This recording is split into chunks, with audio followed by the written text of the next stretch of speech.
Muy buenas a todos, damas, caballeros y especímenes peliculeros, y bienvenidos un día más a Punto de Giro. Es un placer estar de nuevo con todos vosotros, tanto Álvaro como yo os saludamos y hoy os traemos recién sacada del horno la última película de Netflix. Una película histórica, se llama The King, está dirigida por David Michôd y este mismo director ha escrito el guión junto a Joel Edgerton. Entre el reparto podemos encontrar a Timothée Chalamet, a Joel Edgerton y a Robert Pattinson haciendo una participación bastante especial y destacada. Pero antes de entrar en detalles, como siempre, sí que me gustaría dar paso a una pequeña sinopsis, como siempre, para centrarnos en este universo histórico que se nos presenta en esta película. Vamos a ver cómo el personaje de Hal, que es el personaje que interpreta Timothée Chalamet, es un príncipe caprichoso que, sin embargo, ante la muerte de su tirano padre, se ve obligado a retomar esa vida de la que quería huir para ser el nuevo rey, que va a ser Enrique V. Después de su coronación, el joven monarca tendrá que aprender a lidiar con las intrigas palaciegas, una guerra y los lazos que le unen a su antigua vida. En este panorama nos presenta Michôd esta película que tiene reminiscencias shakespearianas, como muchos de vosotros seguramente os habéis dado cuenta, pero para reminiscencias shakespearianas lo mejor que podemos hacer es dar un titular de introducción, así que quiero oír el tuyo, Álvaro. Bueno, pues muy buenas tardes, y mi titular para esta película es una pregunta entre símbolos de interrogación. ¿Una correcta simplificación o una visión simplista de Shakespeare? Y como siempre, tu titular anuncia por dónde van a ir los tiros de tu crítica. Efectivamente, vamos a ver cómo respondemos esta pregunta. Mi titular sería un drama histórico muy humano. Ajá, perfecto. Así pues, una vez planteado estos titulares con los que vamos a daros esos pequeños destellos, ¿no? Para introduciros, sí que vamos avisando, como siempre, a empezar la parte sin spoiler, en la que no os podéis despreocupar completamente. No vamos a decir nada que revele de la película, la podéis disfrutar sin haberla visto antes, y en los que vamos a detallar la estructura o, digamos, los puntos básicos que nosotros hemos podido desgranar en esta película. Para empezar, pues os quiero hablar un poquito del guión. Como os he dicho en la presentación, son David Michôd y Joel Edgerton los que se encargan del guión. En este caso hemos de hablar de un guión que es bastante sencillo, pero a la par es muy efectivo. Creo que recorre la historia de una manera muy correcta. Quizás podemos recalcar que desaproveche ciertos personajes, centrándose especialmente en el papel protagonista, ¿no? En el papel de Chalamet. Y sí que es verdad que con respecto a los diálogos, sobre todo teniendo en cuenta las reminiscencias shakespearianas, quizás en contra de esto, no sabemos si intencionadamente o no, ha dado más peso a las partes de silencio que a las partes de diálogos en sí, que, por cierto, también ha retocado bastante, ¿no? Si nos vamos de los guiones originales que escribió el señor William. Sí, poco más que decir. Es un guión, como bien has dicho, efectivo, con sus problemas en ciertos puntos que iremos comentando, sobre todo en la parte con spoiler, y ese gran giro, o digamos, además ese gran giro que está al final de la película, como un plot twist así bastante camuflado, bastante light también, y que bueno, que ya iremos desgranando qué nos parece el hecho de que solo haya un giro y que bueno, que la película adolezca un poco de bastante plana en cuanto a giros de guión. Pero bueno, eso ya hablaremos en la parte con spoiler. Bueno, acorde con el guión siempre tenemos que tener en cuenta la dirección, y en este caso Michôd la verdad es que hace una dirección que en mi opinión es bastante buena, bastante acertada. Es una dirección bastante sobria y también tiene un tono ciertamente triste en todo lo que es la historia, no solo por lo que nos está contando, sino por el tránsito en sí por el que van pasando cada uno de los personajes, especialmente el personaje central. Tampoco podemos hablar en dirección de ninguna floritura en exceso. No hay una utilización demasiado creativa, digamos, de todo lo que podemos hablar en cuanto a planos o a utilización de la fotografía o los ángulos. Sí que es verdad que hay una cierta predilección en este caso por los planos medios y los cortos fijos. Sí, creo que toda la película tiene un tono que es el tono triste, melancólico, sobrio, contenido, que se ve tanto en el guión como en la dirección, incluso en el apartado visual, en la fotografía lo veremos también. Entonces creo que David Michôd hace que todo vaya hacia ese lugar. Decir que David Michôd es un director que no es demasiado conocido, australiano. Sí que tiene yo lo he descubierto en esta película, de hecho. Sí que tiene una película bastante conocida del 2010 que es Animal Kingdom, que ya había trabajado además en Animal Kingdom con Ben Mendelsohn, que es el que hace de Enrique IV, y que lo hemos visto últimamente haciendo siempre roles de antagonista. Lo vimos en Batman, en la trilogía de Nolan, lo vimos en Ready Player One, lo hemos visto en Rogue One también haciendo de antagonista, y recomiendo ver Animal Kingdom si no lo habéis visto, por supuesto. Siempre atentos a tus recomendaciones, Álvaro, la verdad es que no dejan de ser interesantes. Con respecto a la interpretación, pasando ya al siguiente punto, sí que me gustaría destacar que creo que el trabajo de todos los actores de esta película está bastante bien.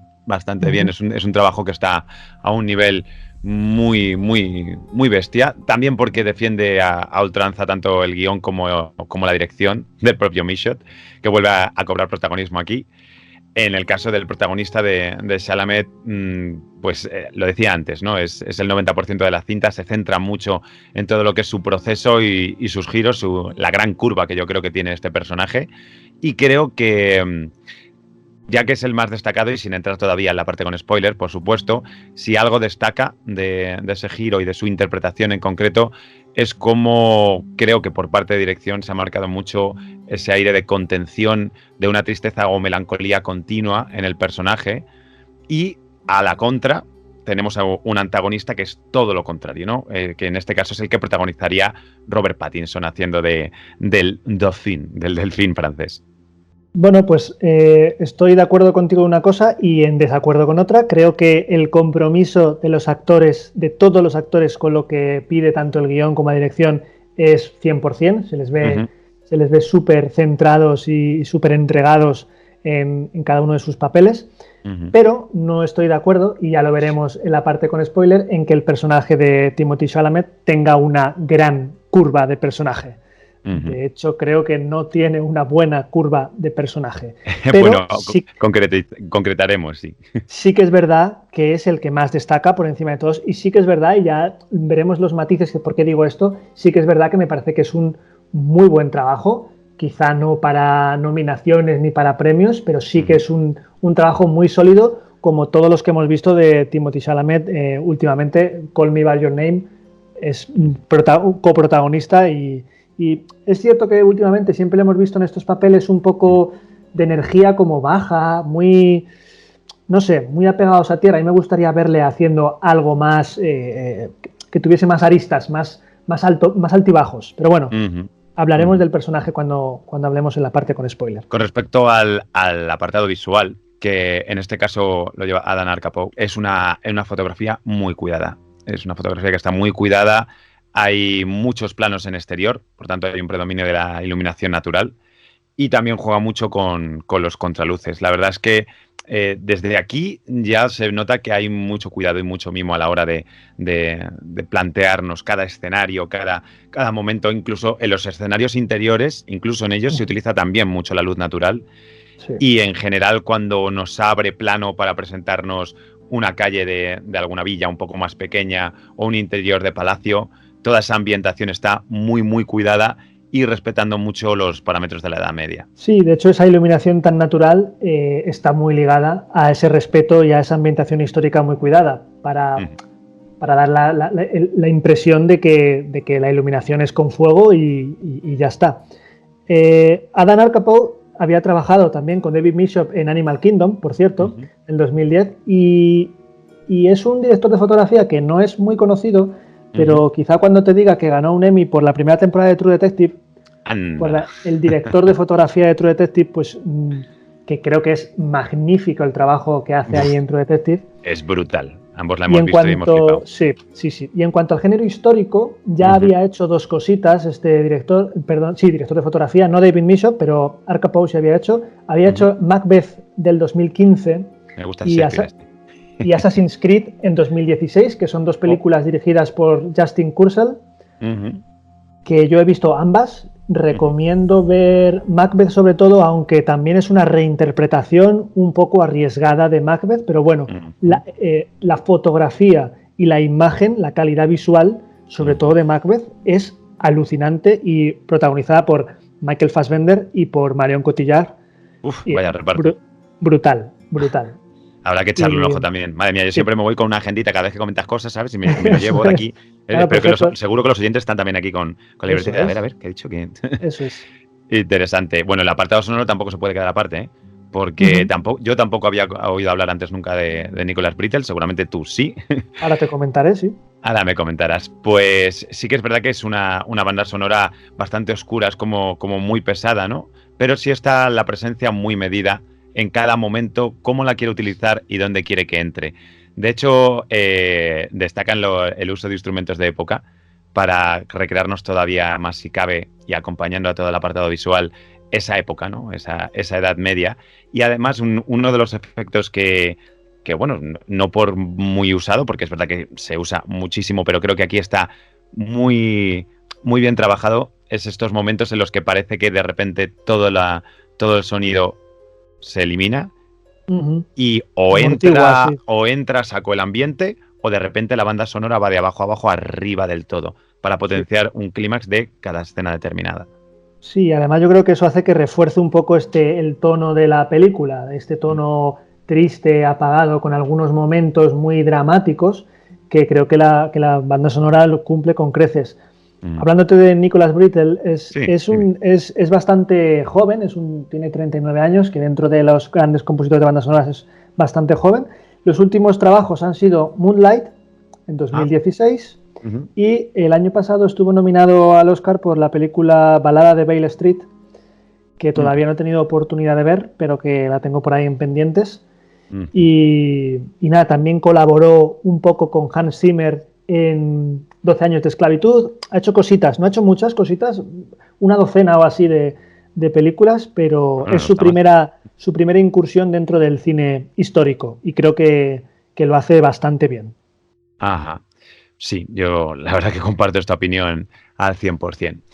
Y bueno, es posible que vosotros desde vuestra casa también la estéis compartiendo y no sé si compartiréis algo más, es decir, no sé si habréis visto la película ya, pero atención, alerta navegantes, porque ahora va a empezar la parte con spoilers. Hasta aquí la estructura y a partir de ahora llega la verdadera chicha de la peli. Como siempre os recuerdo, si no la habéis visto, os recomiendo siempre verla primero y después continuar. Solo darle al pause y después volvemos con los spoilers.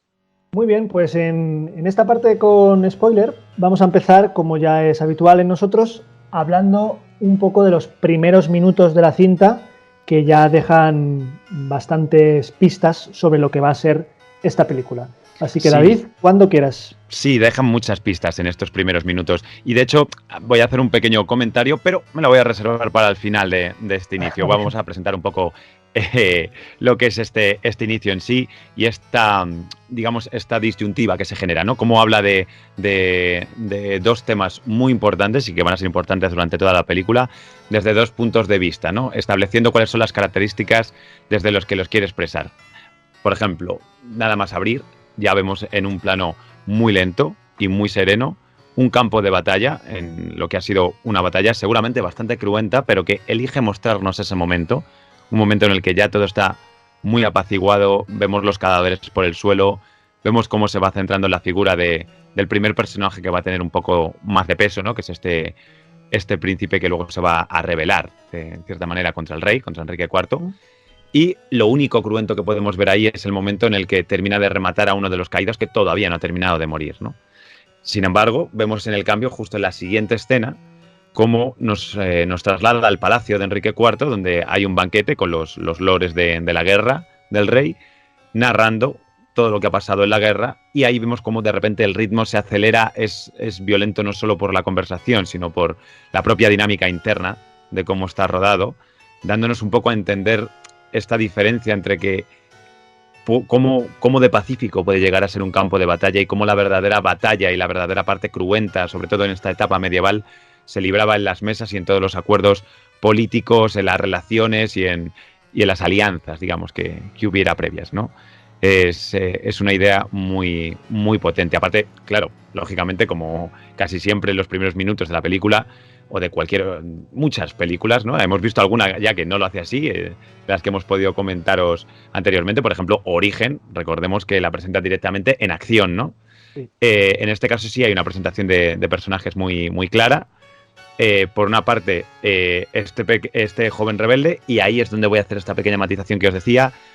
Creo que quizás dentro del peso que tiene el personaje en la historia, y aquí es posible que Álvaro me contradiga, le dedican minutos de más de metraje. Quizás no sería necesario recrearse tanto, a lo mejor sí en la compensación que acabamos de hablar, ¿no? Para que funcione realmente esa violencia en la mesa, paz en el campo de batalla, pero aún así se me hace excesivamente largo para lo que luego se desarrolla con él, ¿no? Aún así sí que hay una presentación del rey Enrique IV, esa confrontación además entre ese príncipe rebelde y el propio rey, el padre del príncipe intentando contener las cosas para que no se salga de madre, pero al final se sale de madre igual, y cómo transita todo eso a llevarnos a otro plano completamente diferente que ni siquiera tiene que ver con la guerra, que es la presentación del príncipe heredero, alejado de la vida de palacio y centrado un poco en sus placeres, ¿no? Que es el joven Hal. Sí, pues voy a empezar diciendo una idea que tú has comentado, que es esto de que la guerra muchas veces se libra en los salones y no tanto en los campos de batalla. Uh-huh. Esta película, ya lo vamos a ver más veces, presenta y diseña la guerra de una manera muy especial que a mí me ha gustado bastante. Además, como historiador, decir uh-huh. que estamos muy acostumbrados a ver películas en las que la guerra medieval se nos presenta con enormes batallas campales y todo muy, muy épico y muy tal, y creo que muchas veces se olvida esta otra parte de las intrigas políticas, de los tratados de paz, de cómo se declara la guerra, de cómo no, que básicamente la guerra de la Edad Media era esto, lo último a lo que se llegaba eran uh-huh. las batallas campales. Si vemos guerras muy famosas, sí. Que a lo mejor han durado 5 o 6 años, a lo mejor hay 5 o 6 batallas campales única y exclusivamente. Cuidado, oyentes, porque acabamos de activar 2 chips en Álvaro a la vez, el chip histórico y el chip cine, prepararos. Sí, perdón, no me voy a enrollar, pero que es verdad que quizá hemos visto otras películas a principios de los 2000 que uh-huh. tenían una sobreexcesiva importancia a las batallas, cuando realmente la guerra no era solamente batallas. Y luego, sobre ese personaje que has comentado, que no es un príncipe, que es un noble, ¿vale? Para que los oyentes no confundan este personaje con el príncipe real, que es Hall, que será Enrique V. Es un noble, Sir Henry Percy, sí. Conocido como Hotspur. Fue un noble muy importante en la guerra anglo-escocesa uh-huh. que libró Enrique IV contra los escoceses. Uh-huh. Sí es un personaje históricamente muy importante, es un personaje también muy importante en la obra de Shakespeare, de Enrique IV, porque es el que, digamos, que encabeza las sucesivas rebeliones que va a haber en Inglaterra contra Enrique Gales, IV. Por ejemplo. Uh-huh. No, contra los propios ingleses. Contra el propio... Vale. Claro, contra el propio rey inglés. Uh-huh. Entonces lo que pasa es que en la película sí que es cierto, y en eso estoy de acuerdo contigo, que simplifica mucho este personaje, pero realmente es muy importante porque creo que, o debería haber sido, ese contrapeso para ver realmente cómo de tirano era Enrique IV. Uh-huh. Bueno, de todas maneras, ya vemos que este intento que comentábamos también tú y yo, de intentar resumir 3 mitos que luego comentarás tú más adelante sobre Shakespeare en una sola película, pues es que es complicado, ¿no? Al final siempre acabas recortando cosas. De hecho, la curva que podemos observar en el personaje principal y que empezamos a ver en esta presentación es bastante interesante. Ese proceso, ¿no? De cómo pasa poco a poco de Hal a Enrique V. Eso es. Bueno, como hemos visto en la parte sin spoiler, creo que la película, el 90% de la película se centra en Enrique V y en la evolución de este joven que se había alejado del palacio y se había ido a vivir en los barrios más bajos de Londres y cómo de ahí se acaba transformando en el rey Enrique V. Uh-huh. Esa curva de que yo hablaba en la parte sin spoiler, que no estoy del todo convencido, aquí quería explicar por qué creo que hay cosas muy buenas y cosas Ajá. que no son tan buenas. En cuanto a analizar este personaje, o sea, analizar este trabajo de Enrique V, yo lo haría, por un lado, el Enrique V como personaje y por otro lado, el trabajo del actor con respecto a Enrique V. Pues como personaje, en guión, creo que es cierto de que tiene una curva muy cuidada, no porque sea una curva muy interesante, sino porque es una curva que está muy bien definida, porque creo que como el 90% del guión es para él, el 90% de los diálogos son para él y las escenas son para él, pues esa curva está muy cuidada y queda muy clara. Pero mi pega es que el personaje tiene más un viaje externo que un viaje interno. Es decir, le pasan muchas cosas porque tiene que vivir muchas cosas, desde vivir aquí en el burdel taberna, a convertirse en rey, a pelear, a declarar la guerra a Francia, a vencer la guerra de Francia. Pasan muchas cosas, pero realmente internamente creo que no cambia mucho este personaje. Creo que mantiene la idiosincrasia que vemos desde el principio, quieres decir. Claro, sí. Creo que empieza igual que acaba. No ha habido un cambio, y a mí lo que me gusta cuando tú haces una película, una serie o lo que sea centrada en el viaje de un personaje, lo que me interesa es que ese viaje dé como resultado un punto diferente interno al que ha empezado. Y creo que en este caso, a ver, si nos ponemos puntillosos sí que hay cierta diferencia, pero muy poca comparado. Yo diría que incluso, fíjate, más hacia el final. O sea, no vemos una diferencia más clara hasta casi ese giro final, ¿no? que luego hablaremos. Sí. Pero que incluso con ese giro final, sí, teniendo en cuenta todo por lo que ha pasado, que esto en la película parece que no, pero son años. Entonces, como que no le veo que el personaje haya cambiado mucho. Entonces, eso a mí me chirría. Porque además creo que el personaje está escrito para ser la contención personificada, la tristeza, la melancolía, etcétera, etcétera, que eso está muy bien, es una elección de dirección, porque en texto no es así, ¿vale? Shakespeare no lo escribía así. No, y luego hablaremos. Pero claro, luego como actor creo que el trabajo es excelente del actor, porque creo que está haciendo exactamente lo que le pide el director. Ajá. Sí, lo que hablamos también en la parte sin spoilers, ¿no? Que cumple a la perfección lo que está Cumple perfectamente, dirigido. Eso es. Lo que pasa que como tú como espectador no le ves tanto viaje, o bien empatizas con él desde el minuto cero, o te cuesta empatizar con él. En mi caso, a mí me costó, por ejemplo. También, no sé. Yo también. En mi caso me costó bastante. Sobre todo porque tenía en mi cabeza el Enrique V del texto de Shakespeare. Entonces, me costó bastante empatizar, pero si hubiese habido más viaje, pues quizá hubiese podido generar cierta empatía. Pero bueno, simplemente es eso, que creo que como personaje, si subjetivamente, ¿vale? Te puede gustar mucho o no te puede gustar tanto. En mi caso no me ha gustado tanto, pero creo que el trabajo del actor es muy bueno. A mí es curioso, porque además comentando esto ahora, sí que soy muy consciente de que dentro de que la valoración del trabajo de este actor me ayudó a estar en la película, creo que fue todo lo que desarrolla el director alrededor y la historia que va pasando lo que me hizo estar muy enganchado. Porque fue una película que me tuvo muy, muy atrapado pese a las casi 2 horas y 20 que dura, ¿no? Sí, y teniendo en cuenta además que este personaje destaca sobre el resto.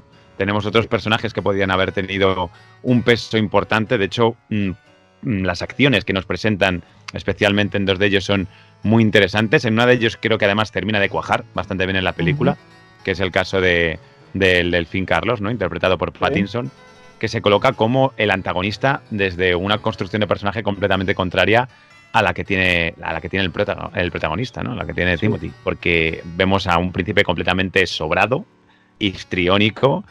Además, a mí me hizo mucha gracia, la verdad, verle trabajar el inglés con acento francés. Porque llegaba a ser creíble y todo. Yo dije, madre mía, lo que ha trabajado este hombre. Y cómo lo coloca, ¿no? Hablamos también tú y yo el otro día de esos planos, ¿no? Como de repente, para intentar ponerlos a la misma altura, teniendo en cuenta esa contención y esa casi, no diría fragilidad, pero casi, ¿no? Del personaje de Enrique V contra ese despotismo absoluto de Carlos, del Delfín francés. Y como por planos tiene que situar a uno incluso más bajo de otro, sobre todo en el momento del primer encuentro entre los dos, para que cojan fuerza. Pero ahí sí, fíjate, creo que dentro de que obviamente tampoco está tan desarrollado como el protagonista, sí que tiene un peso y una importancia muy bestia. cosa que podría haber sucedido también en otros dos personajes que dentro del mundo de Shakespeare son muy potentes, pero que aquí se quedan un poco más desdibujados. El que más, en mi opinión, es Falstaff. Sin Yo duda. no tengo la referencia que tú tenías de los textos de Shakespeare, pero sí he oído hablar mucho de él. Y yo esperaba, en cuanto oí el nombre de John Falstaff, dije, ¡oh! Aquí viene uno bueno. Y sin embargo, es como que apenas pasa como muy desapercibido. De hecho, casi aposta en el guión. Incluso cuando se va con él a la guerra, en un par de veces vemos cómo la escena está grabada precisamente para ver cómo Falstaff pasa completamente de aconsejar al rey, cómo está a su bola, pero de una forma muy, muy sutil, muy ligera, y no se llega a ver esa relación íntima, supuestamente. Me parece, sin lugar a dudas, lo peor de la película. Sin ningún tipo de duda, porque es cierto que tú puedes a lo mejor coger un personaje y modernizarlo o cambiar ciertos matices, pero es que este John Falstaff no tiene nada que ver al Falstaff de Shakespeare. Pero es que además, esta propuesta que nos propone el director tampoco es interesante, porque a mí no me resulta interesante ese personaje. Tiene muy poco diálogo, sale varias veces en pantalla simplemente comiendo, que es una cosa que prácticamente en todas las escenas le vemos comiendo. Sí, o bebiendo. Claro, porque es que realmente John Falstaff era un fiestero de narices. O sea, se tiraba borracho, que lo vemos muy poquito en un momento de la película, al principio. Al principio, que es el único momento además en el que vemos a Hal no contenido. Hay un primer plano en el que está como borracho con una sonrisa de oreja a oreja mientras el otro baila en la mesa, que yo creo que es el único momento en el que se sale de la contención. No entiendo por qué han hecho eso con Falstaff. No sé si es que al ser Joel Edgerton el guionista y el que luego interpretó a Falstaff no ha querido darse demasiada importancia o no lo sé, pero es que su personaje tiene una línea de diálogo interesante que es para darle la clave de la batalla de Azincourt y ya está. Sin embargo, William, es curioso porque sin tener tan poco peso o desarrollo como puede tener nuestro querido Enrique V, es desde el principio yo veía algo en él, o sea, tiene tanto, yo diría incluso, porque no tiene muchas líneas tampoco, no es un personaje que le den demasiadas líneas. Dentro que tiene... Yo creo que es el segundo que más líneas tiene. ¿El segundo, tú crees? Sí, pues bueno, claro, posiblemente. Teniendo en cuenta que todas las líneas se las lleva Enrique V, sí, seguramente el segundo es él. Sí. Pero las aprovecha tanto para ver cada pequeño matiz de la trama y cómo desde el principio yo ya, sin saber la historia, fíjate, dije, uy. De hecho, es que a mí, creo que están dirigidas también así a posta, todas esas primeras provocaciones por parte de la corona francesa, yo veía algo muy raro ahí. Era como que me chirriaba demasiado, como que parecía casi provocaciones de colegio, ¿sabes? Me parecía como que chocaban mucho para estar hablando de una realeza provocando a la otra a través de una pelota o a través de un asesino que no se sabe muy bien de dónde ha salido. Eso es completamente real. Lo de la pelota es completamente, históricamente real, ¿vale? O sea que se jugaba a eso, se jugaba a provocar, pero desde un punto que no fuese una declaración de guerra, pero que jodiese, ¿sabes? Entonces, eso no solo sale en los textos de Shakespeare, sino que es algo real, históricamente real. Y hablando sobre el actor de William, sobre Sean Harris, se llama, es un actor que tiene un físico tan potente. Yo le he visto, o casi siempre le he visto de personajes muy oscuros, a veces antagonistas, otras veces no tan antagonistas, pero siempre muy oscuros, con esa voz que tiene, con esa totalmente rasgada, que le da un toque súper interesante. Y dentro del estilo de interpretación, que es muy parecido al que hace Timothée Chalamet con su Enrique V, creo que tiene mucho más matices el personaje, y tiene una curva con mucho más interesante. Entonces creo que este personaje, para mí, es el segundo desaprovechado. Falstaff está a años luz, pero creo que este también se podía haber dado, no lo sé, un algo más.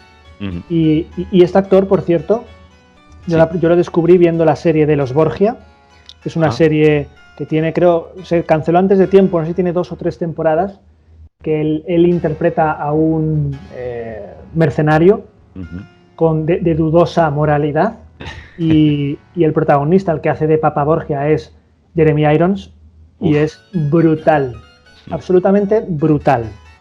Entonces, también una recomendación desde aquí, la serie de los Borgia, creo que tiene como 5 o 6 años. Si podéis, verla y veréis el trabajo de Sam Harris, es muy parecido a este. Ese es punto de giro, amigos. Cada punto una recomendación de una película. Así que tened vuestra libreta a mano. Lo bueno de este olvido, o podríamos decir de este uso o abuso del personaje de Chalamet en detrimento del resto, pese a lo que supone, y en realidad sí que es verdad que pesa bastante, tenemos la dirección que por contra yo creo que suma bastante a todo lo que es la película. De hecho, como te decía antes, esa atmósfera que rodea a los personajes, todos los sucesos que van transcurriendo, que históricamente sucedieron, o por lo menos algunos de ellos fueron así, aparte de que Shakespeare también lo reflejara, creo que a mí en particular fue lo que me hizo que estuviera atento a la película sin querer perderme ni un solo cuadro, ni una sola escena, porque maneja mucho la lentitud de los planos cuando quiere utilizarla, sobre todo en los planos fijos. Y luego es algo que mantiene, ¿no? Es como que une toda la cinta en un mismo tipo de lenguaje de dirección. Y quizás esto lo que hace, que además ya lo has comentado tú en puntos anteriores, es que pierda quizás algo de esa épica medieval que podemos ver en otras cintas, como puede ser Braveheart, por ejemplo. Sí. O, ¿sabes? Estamos, bueno, son películas que están jugando en ligas diferentes. Sí. Pero a mí eso hizo que me acercara mucho a una realidad, ¿no? Que de repente están en el medievo, pero yo fuera capaz de ver por encima del medievo, que está muy bien contextualizado y representado, las personas que viven en él, ¿no? Y cómo en realidad tanto el rey como el siervo, como el delfín, como la princesa son a fin de cuentas personas, como el príncipe heredero o como el borrachín de Falstaff, son personas que tienen unos conflictos y que tienen que lidiar con ellos a una altura o en otro, a nivel de la siega o en los jardines de palacio, pero tienen que estar ahí, ¿no? Entonces, dime. Con respecto a lo que estás diciendo, sí. Este tono tan homogéneo que vemos en la dirección y que has comentado que le resta cierta épica, creo que también está muy relacionado con lo que hablábamos de la curva, lo que yo hablaba de la curva tan homogénea y con tan pocas aristas de Enrique V. Creo que por eso decía al principio, creo que toda la cinta tiene de manera consciente la idea de vamos a tener un tono lo más homogéneo posible durante toda la película. Entonces la dirección es súper homogénea. Es verdad, juega con muy pocos recursos, porque hay pocos recursos y son muy teatrales. Eso de los planos fijos, plano contra plano fijo y ya está, es muy teatral, pero lo hace bien. Por ejemplo, lo que hablaba antes del delfín contra el rey, ¿no? Contra Chalamet, con ese picado contra picado. No sé si has observado si lo llega a usar en algún otro momento de la cinta para expresar esto, o es algo puntual. No, lo hace varias veces.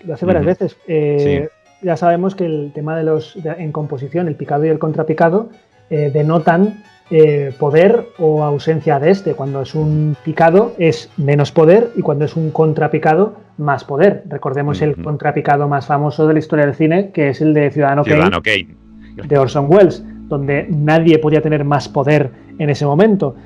Y en esta película lo que hace el director juega mucho con eso, porque además eso también está relacionado con la sociedad de la época medieval, en el que la jerarquía y los roles de poder estaban muy bien definidos y muy bien separados, pero es que aparte lo juega muchas veces a la contra. Eso es, como engañando al espectador, porque en esa escena que tú dices, el primer encuentro entre el delfín y Enrique V, el delfín, que realmente es el que lleva la batuta de la conversación y es el que en teoría tiene el poder dentro de esa conversación, está en un picado y Enrique está en un ligero contrapicado.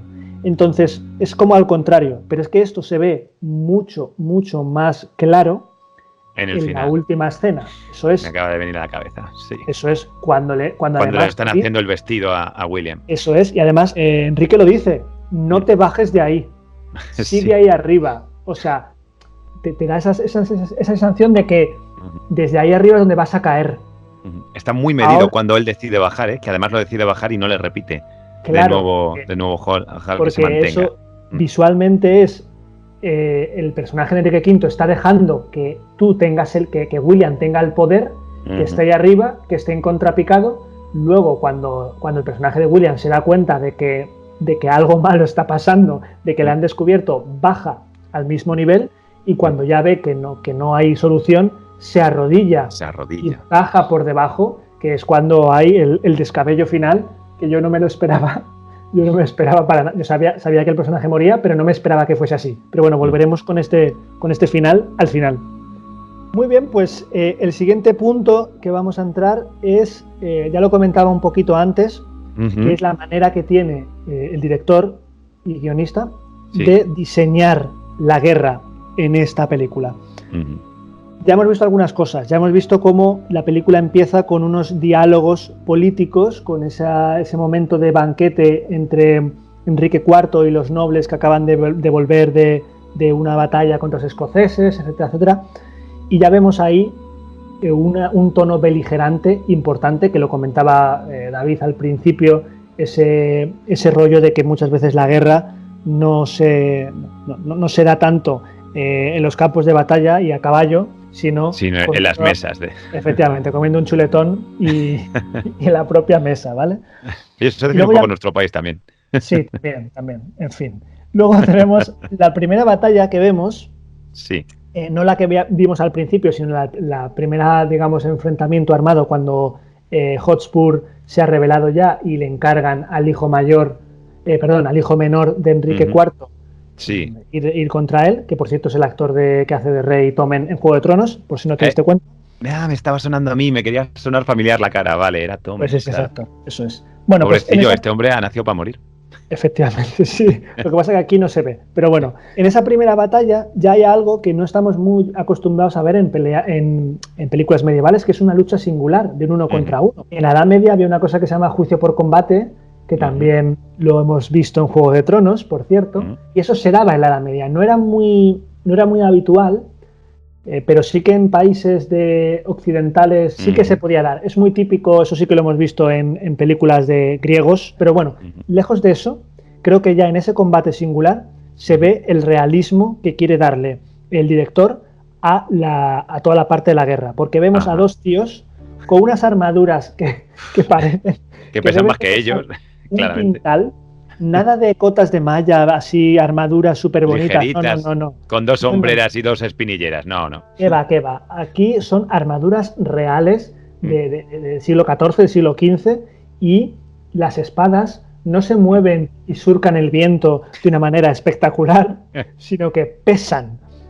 Son espadas a dos manos que pesan varios kilos, y entonces ya se ve que esto no va a ser bonito. De ahí pasamos al primer asedio, cuando ya la guerra se ha trasladado a Francia. Yo creo que es lo que puede tener más un toque épico, quizás. No sé si estás de acuerdo conmigo, este primer asedio. Para mí es lo más épico. Este primer asedio para mí es lo más épico. No debería serlo, porque se supone que lo debería haber sido la batalla de Azincourt, pero sí. Este primer asedio, no tanto por lo que significa, sino por cómo está rodado.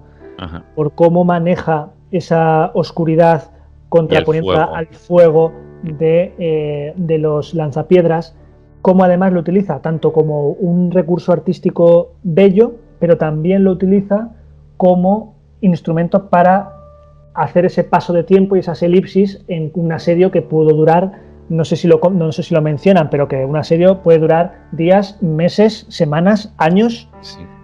Desde luego se tiran días. Me parece muy interesante siempre estas elipsis que va haciendo, estas secuencias súper cortas, siempre guiadas por los lanzapiedras o los trabuquetes. No, quería decirte que es una de las cosas que me chocó mucho en la película, y ahora seguramente podrás explicarme o decirme por qué. Esa manera en la que una vez que está declarada la guerra, de repente vemos que Enrique V se embarca con no demasiadas tropas tampoco, y se lanza sin más a la costa francesa por el primer castillo que pilla. Sinceramente me resultó muy chocante, es como... podrían rodearte, estás en su propio territorio, pueden rodearte en el momento que quieran y vamos, a ridiculizarte en cualquier momento.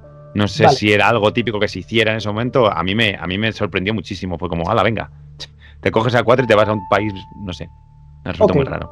Me alegro de que me hagas esa pregunta. Vale, como te he dicho al principio, las guerras medievales no eran guerras de batallas campales única y exclusivamente. Los asedios y las incursiones de pequeño grupo de personas, ejércitos no demasiado grandes, eran lo típico en las guerras medievales. Ajá. Entonces, que Enrique invada Inglaterra con un número reducido de ejército, primero, yo creo que es cuestión de producción, sí, y de presupuesto, que no pueden hacer un ejército inmenso, pero también puede ser que ese ejército tampoco fuera inmenso. Y el hecho de que lo primero que vayan es al castillo, a ver, creo que eso hay una elipsis brutal entre el momento que llegan... De playa y el momento castillo. Efectivamente. Pero bueno, como ya te he dicho que los asedios son una parte importante, es que asediar y conquistar ese castillo podía darles el dominio de un territorio enorme.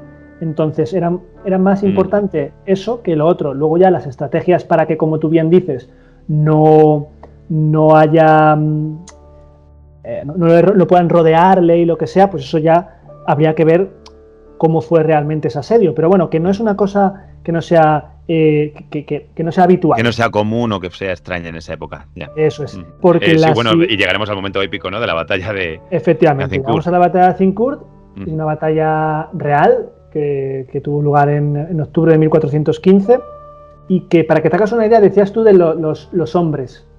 Para que te hagas una idea, las estimaciones que hacen los historiadores de las fuerzas de combate, en los ingleses varían entre 6.000 y 9.000 y los franceses entre 12.000 y 36.000. O sea, para que te hagas una idea de que tampoco, que tú dices, es que eran muy pocos, sí, es que tampoco eran tantos. No eran tantos, ¿vale? Claro.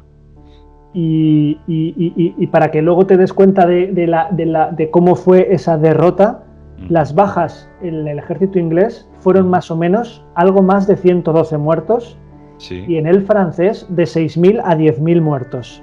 Madre mía. Para que veas lo que supuso esta batalla y por qué perdón con la expresión, me ha jodido mucho que no se le diera la epicidad que merece esta batalla en concreto. Y sin embargo, tiene algo muy potente también esta batalla en esa pérdida de epicidad, yo creo. Porque cuando les vemos ahí luchando como si fuera una masa de metal, casi en la que no distingues un bando de otro, llega a resultar... Es casi como una crítica, ¿no? al tipo de guerra que se practica, o a la guerra en sí.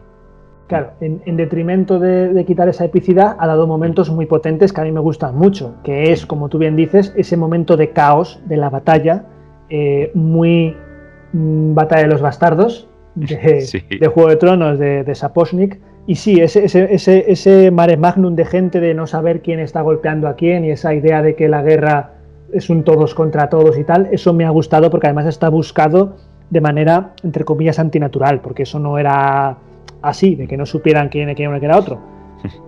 Pero aún así, la batalla de Azincourt tuvo muchas fases, digámoslo así, esa fue una de ellas, pero empezamos con un discurso de Enrique V, que es como el ser o no ser de Hamlet. Aquí en Enrique V, el momento más álgido de la obra de Shakespeare es el discurso frente a las tropas antes de la batalla de Azincourt, que a mí me chocó mucho, es decir, porque desde donde viene el personaje, de repente verle dar ese discurso es como, ¿esto de dónde te ha salido ahora? Claro. O sea, no me pega con la personalidad. Es poco creíble, como tú dices, y además queda muy poco épico, porque además el discurso en el texto original es bastante más largo. Claro, y porque el personaje de Enrique V tiene otra curva diferente al de este Enrique V, entonces sí que es la epicidad, pero entre eso, que luego hay cositas ahí que no te dan para mí la epicidad que sea, pues pierde. Pero sí que por otro lado gana el hecho que comentas del caos, el hecho de utilizar la cámara lenta para aumentar la brutalidad de la guerra, que esto sí que es una cosa que se ha hecho en otras películas, muchísimas películas, esto no llega a ser 300, pero sí que se ha hecho muchas veces esta cámara lenta. Y luego destacar sobre todo la muerte del delfín. La muerte del delfín, que a mí me resulta curiosa porque funciona dentro de lo ridículo que expone, ¿no? Efectivamente, funciona porque como se ha presentado ese personaje del delfín muy subidito, muy arriba, funciona, y a Francia muy subidita, funciona metafóricamente como el desliz de un ejército francés que, como ya hemos visto, duplicaba o triplicaba en número a los ingleses, que tenían además la ventaja de la altura de la colina, que eso siempre es importante, que tenían la caballería pesada de los franceses, que en aquella época era la caballería más potente de todo Occidente, sí, que luego acabasen como acabaron, eso metafóricamente, en esos resbalones del pobre Pattinson, que no se puede levantar. Que no se puede tener con la armadura, madre mía. Sí, aparte de ser gracioso, pero es una metáfora muy, muy, muy potente. Pero es potente. A mí me gustó. Me gustó mucho. Vamos a ver que dependiendo de si tienes a Shakespeare o no en mente, puedes disfrutar más o menos de esta película. A mí me gustaría que primero me comentases tú en este apartado de vamos a ver qué dice Shakespeare a todo esto. ¿Cómo fue tu visión? Porque yo sé que tú no habías ni leído ni visto ni Enrique IV ni Enrique V. Ninguna adaptación, ni siquiera la obra de Falstaff, que hay una obra sobre él. Efectivamente. ¿Cómo ha sido tu visión de esta película? Pues es curioso porque seguramente no quiero tampoco alargarme en esto. Yo he disfrutado mucho la película por todos los niveles que ya hemos comentado ya. De hecho, lo más importante para mí ya lo hemos comentado. Es toda esa ambientación, todos esos sucesos que van aconteciendo y que le van pasando al personaje. Quizás lo que más me chirriaba era precisamente estos cambios que le sucedían alrededor, pero que no pasaban por dentro de él, que ya has comentado tú también. Y el hecho de bueno, pues cosas como pequeños conocimientos ya no de la obra, sino históricos, como los que me has aclarado tú antes sobre esas incursiones, por ejemplo, que quizás me sacaban un poco a la hora de verla, pero que, no obstante, con toda esa dinámica, esa narrativa dirección que había creado Michaud, yo creo que era lo que hacía que estuviera completamente entregado. Y aún así, pese a gustarme mucho el desarrollo, pese a disfrutar de los sucesos, porque, a pesar de que no haya ese cambio real ante todos los acontecimientos, disfrutar también del trabajo de Enrique V, del actor que interpreta a Enrique V, pues sí que notaba que el peso de ciertos personajes debería haber sido mayor y que había como unos cortes muy claros en partes en las que a mí me quedaba con el sabor de me estoy perdiendo algo. O sea, hay algo aquí que no me están terminando de contar. La idea del Falstaff grande de Shakespeare yo la tenía en la cabeza. Entonces, al ver un personaje tan sutil, que apenas tiene peso, que sí tiene esa gran decisión de la idea de la guerra que tú comentabas, pero ya se me quedaba muy corto. Y claro, toda la parte shakespeariana a mí se me concentra al final, que de repente desenmascaro uno de los personajes más importantes, que es el de William, y descubre a la princesa, que me pareció una absoluta maravilla. Y dije, pero por favor, ¿por qué solo sale 10 minutos de película? Sí.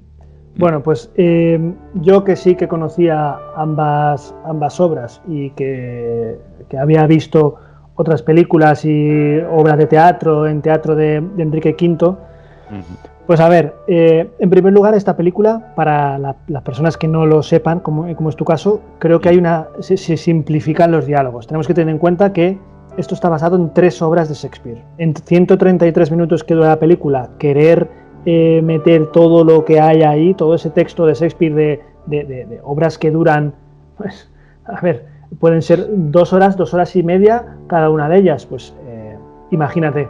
Estamos hablando, claro, de 7 horas y media casi, incluso, representadas. Claro. Entonces, eso ya es complicado, pero es que luego no solo simplifica diálogos, sino que simplifica situaciones y simplifica personajes. O sea, lo hemos visto con Falstaff. Es clarísimo. Claro, sí, en él se ve muy claro. Ensombrece totalmente a ese personaje, a Enrique IV. Lo ensombrece también totalmente. Los muestra ahí las primeras escenas. Un tipo que es tirano, que por cierto, creo que como tiene tan pocas escenas, ese personaje, el de Ben Mendelsohn, está sobreactuado porque necesita que en 2 escenas tú te creas y tú creas que este tipo es un tirano y un asesino y un cabrón, pero no tiene tiempo en pantalla como para que lo pueda hacer así. Entonces, en conclusión, si obviamos a Shakespeare, creo que es una película correcta, con un estilo realista y poco fantástico, que es lo que más me ha gustado de esta adaptación. Y creo que es lo que más me ha enganchado a mí también, esa igualación de personajes que comentábamos antes y la dirección que la acompaña. y muy poco, muy disfrutable. Sí, pero por otro lado...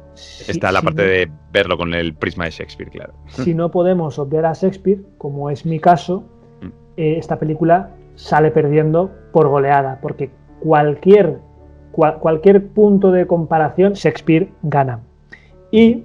O sea que aquí la recomendación es leeros los textos de Shakespeare. Sí, pero sí. Si no queréis leer los textos de Shakespeare, os voy a recomendar películas de esto. Oye, ya tardabas en recomendar otra.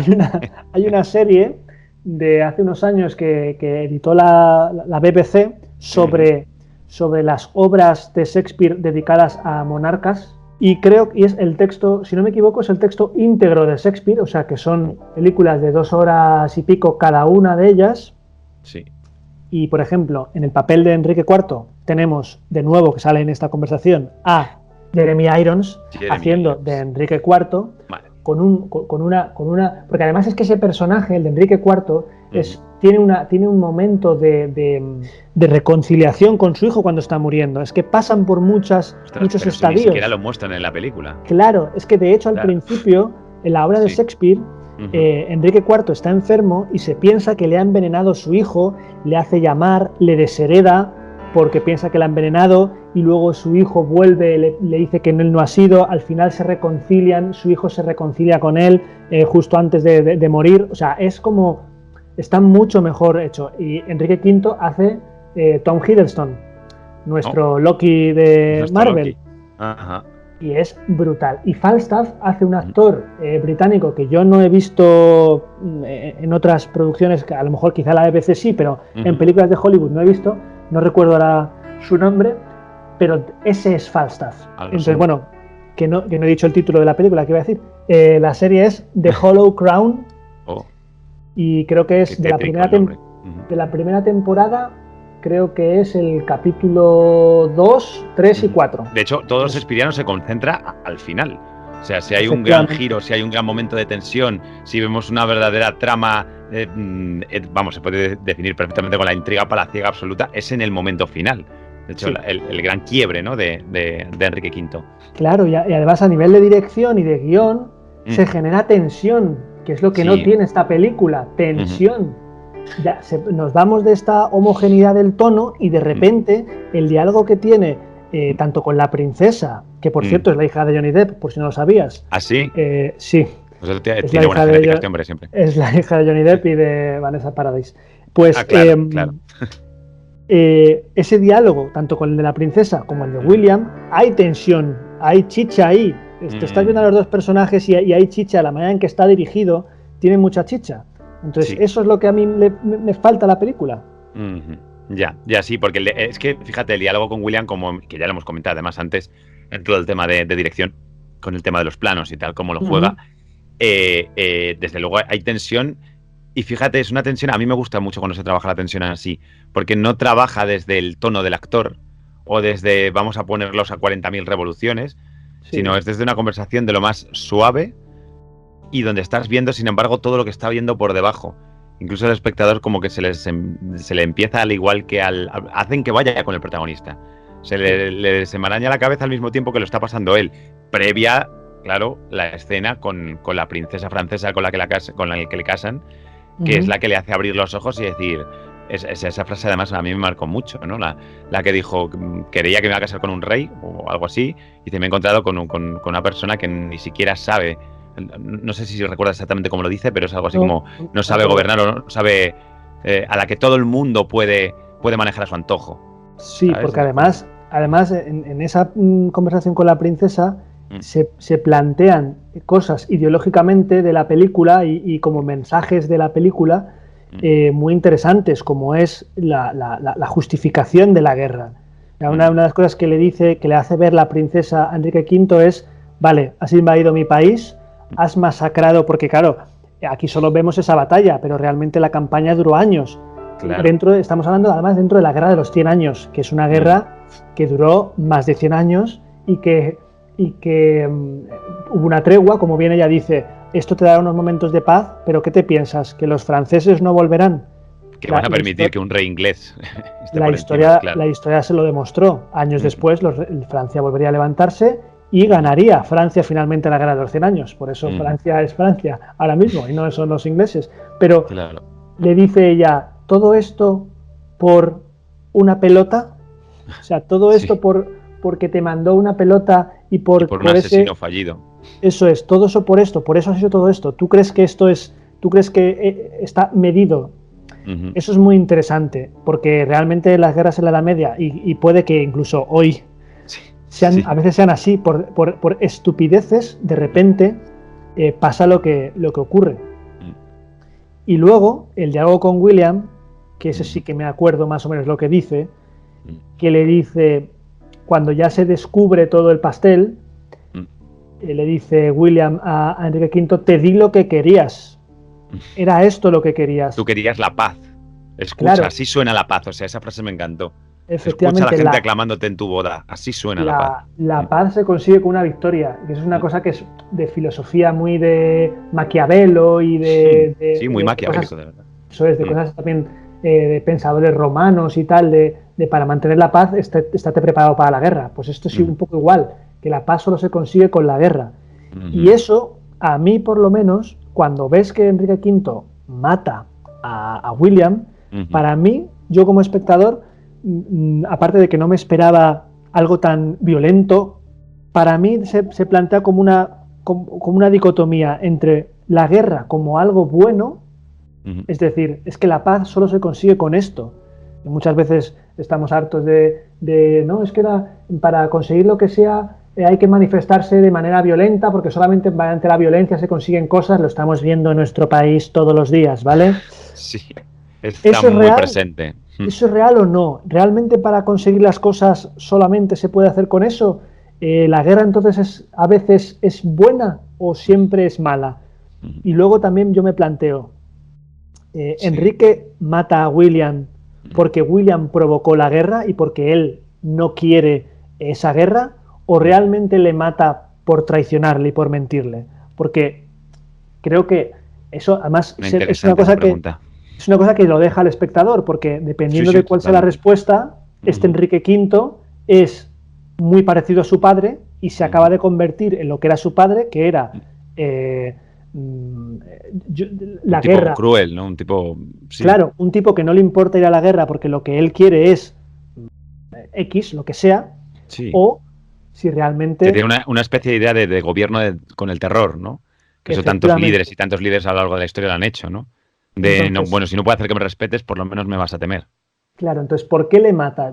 Para mí, yo como espectador, prefiero quedarme con la idea de que se ha convertido un poco en su padre, o por lo menos que está ahí el fantasma de su padre, porque la última frase de la película le dice a la princesa, después de haber matado a William, solo te pido una cosa, y es que seas sincera siempre. Siempre conmigo. Además, esa es una escena muy potente en la que atraviesa toda la corte y manda que todos se retiren, las doncellas se retiran y entonces la coge de las manos en el gesto más tierno que tiene toda la película para decírselo. ¿No? Entonces, como diciendo, claro, eres la única persona en la que puedo confiar, por favor dime que en ti sí puedo confiar. Claro, entonces eso a mí me hace ver que por lo que ha matado a William es por mentirle, no por la guerra, sino por no traicionarle. Yo prefiero pensar así, porque para mí la curva de personaje sería más interesante, pero no lo sé. Eso lo deja ahí. Yo también creo que es por mentirle, ¿eh? O sea, hay una parte en la que es una traición absoluta y de hecho, no sé, a mí sí me quedó muy claro antes incluso de ver la escena con la princesa, pero es que además ves como esa parte interna del rey se ve como su padre, incluso. Bueno, conclusiones. Vamos allá. Tus conclusiones. Pues mis conclusiones sobre esta película son, yo creo que las has resumido mucho en estos últimos comentarios que has hecho. Es una película que yo recomiendo, porque creo que es una película que merece la pena ver desde el punto de vista, desde el histórico, por un lado, y desde el punto de vista fílmico en el sentido de la dirección y en el sentido de la interpretación también. Creo que es una película que puede haceros disfrutar mucho, pero ojo a todos aquellos que seáis amantes de Shakespeare o que directamente hayáis o queráis acudir a la película porque os enamoran los textos de Shakespeare, porque entonces puede ser un batacazo grande. Bueno, pues mi conclusión va a ser un poco redundar en lo que tú acabas de decir y lo que llevo diciendo todo lo que he dicho. O sea, quiero decir, como peli de género histórico, a mí me ha gustado, está muy cuidada, la producción y el realismo le da una fidelidad histórica muy guay. Cierto es que el personaje principal, para mí, subjetivamente le falta la chispa que debería tener ese personaje principal, pero como obra de Shakespeare, pues habrá gente que la disfrute porque vea ciertos personajes reflejados en pantalla y le guste ver cosas que ha leído, pero por otro lado habrá gente que se sienta decepcionada y traicionada porque esto no es Shakespeare. De ahí mi titular de si esto realmente es una correcta simplificación o una visión simplista. No sabía decir, dejo al espectador que decida y que conteste a esa pregunta. Pues dejamos al espectador con esta pregunta en la cabeza y también les decimos hasta pronto, hasta el próximo programa. Yo por mi parte, David al habla, como ya sabéis, quiero agradeceros siempre que estéis ahí, quiero agradeceros este apoyo a nuestras primeras referencias como canal, como punto de giro, porque nosotros los disfrutamos mucho y es un placer estar. No sé si por tu parte, Álvaro, quieres dedicarles algunas palabras también. Nada, agradecimiento a todo el apoyo, al feedback que hemos tenido en estos días y en los anteriores programas y nada, que seguiremos dando guerra, nunca mejor dicho. Tenednos siempre en mente, acordaos que si os gusta el cine, esto es puro cine. Somos Álvaro y David y esto es Punto de Giro.